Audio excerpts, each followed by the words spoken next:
নমস্কার বন্ধুরা, আমার এই ছোট্ট চ্যানেলে আপনাদের সবাইকে স্বাগতম। আজকে আমি মটরশুঁটি আর মুরগির মেটো দিয়ে আপনাদের দারুণ স্বাদের একটা রেসিপি করে দেখাবো। আশা করি এই রেসিপিটা দেখার পর আপনাদের ভালো লাগবে। তো রেসিপিটা করার জন্য দেখতে পাচ্ছেন একটা প্লেটের মধ্যে আমি মুরগির মাংসের যে মেটো হয় সেই মেটো ছোট ছোট করে কেটে ধুয়ে পরিষ্কার করে নিয়েছি। আর অন্য একটা প্লেটে নিয়েছি মুরগির যে নরম মাংসগুলো হয় সেই নরম মাংসও কিন্তু আমি ছোট ছোট করে কেটে ধুয়ে পরিষ্কার করে নিয়েছি। আপনারা কিন্তু চাইলে যে কোনো একটা দিয়ে করতে পারেন। এখন একটা মিক্সিং জারে দিয়ে দিচ্ছি 4 টুকরো রসুন, 2টো পেঁয়াজ কুচি, 3-4 টুকরো আদা। তারপর এর মধ্যে সামান্য একটু জল দিয়ে খুব ভালো করে পেস্ট করে নিতে হবে। তো এই দেখুন সব কিছু কিন্তু খুব ভালো করে বেটে নেওয়া হয়ে গেছে, কোনো অসুবিধা নেই। আবার খাসির মেটো দিয়েও কিন্তু এই রেসিপিটা করতে পারেন। এখন একটা কড়াইতে দিয়ে দিচ্ছি সামান্য একটু সাদা তেল। আপনারা চাইলে সর্ষের তেল দিয়েও রান্না করতে পারেন। এবারে এই তেলটা খুব ভালো করে গরম করে নিতে হবে। কিছুক্ষণ পর যখন দেখবেন তেলটা খুব ভালো করে গরম হয়ে গেছে, তখন এর মধ্যে দিতে হবে কিছু গোটা গরম মশলা, দারচিনি, এলাচ আর লবঙ্গ। তারপর এর মধ্যে দিয়ে দিচ্ছি একটা পেঁয়াজ কুচি, আর সাথে দিয়ে দিলাম সামান্য একটু নুন। এবারে নুন আর এই তেলের সঙ্গে পেঁয়াজগুলো খুব ভালো করে ভেজে নিতে হবে। দেখুন পেঁয়াজগুলো কিন্তু আমি খুব ভালো করে ভেজে নিয়েছি। অবশ্যই কিন্তু পেঁয়াজগুলো একটুখানি লাল লাল করে ভাজবেন, তাহলে এই রেসিপিটা খেতে কিন্তু আরও ভীষণ টেস্টি লাগবে। এখন আমি এর মধ্যে দিয়ে দিচ্ছি আগে থেকে করে রাখা সেই মশলাটা।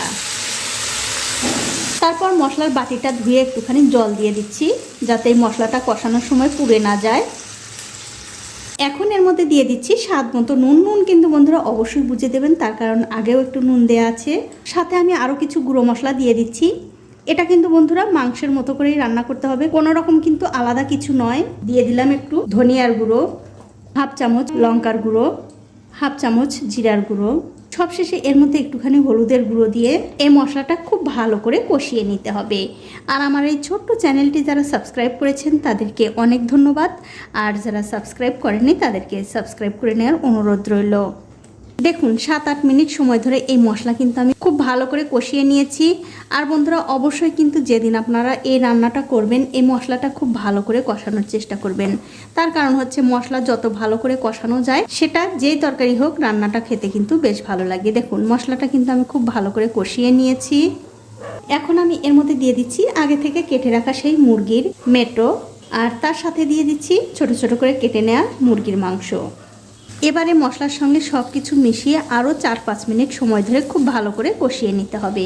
আর আমার এই রেসিপিটা যে সকল বন্ধুরা ফেসবুক থেকে দেখছেন তাদের কাছে আমার একটাই অনুরোধ, অবশ্যই এই পেজটিকে ফলো করে দেবেন, তাহলে যখনই আমি নতুন কোনো ভিডিও নিয়ে আসব সবার আগেই কিন্তু আপনিই দেখতে পাবেন।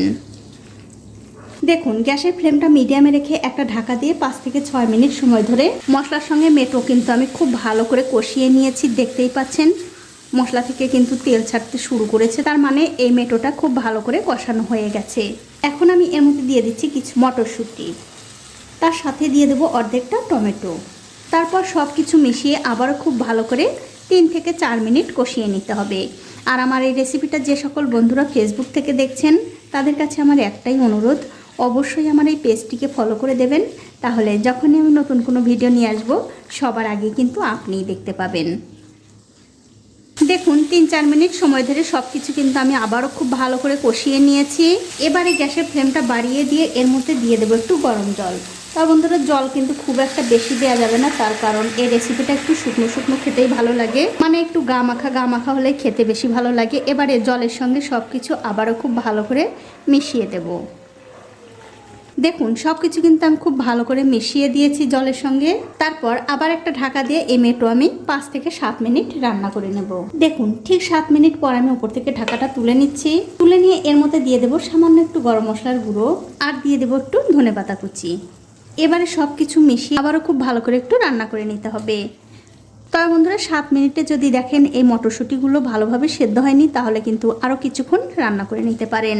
তো দেখুন সব কিছু কিন্তু আমি ভালো করে মিশিয়ে দিয়ে আবার একটু সময় রান্না করে নিয়েছি। এখন আমি গ্যাসের ফ্লেমটা বন্ধ করে দিয়ে আপনাদের অন্য একটা প্লেটে একটু পরিবেশন করেও দেখাচ্ছি। দেখুন কতটা সুন্দর হয়েছে। এইভাবে মটরশুঁটি আর মেটো দিয়ে আপনারা একদিন হলেও এই রেসিপিটা খেয়ে আমাকে কমেন্ট করে জানাতে ভুলবেন না আপনাদের কেমন লাগলো। তো বন্ধুরা আজ এই পর্যন্তই, দেখা হবে অন্য কোনো নতুন ভিডিও নিয়ে।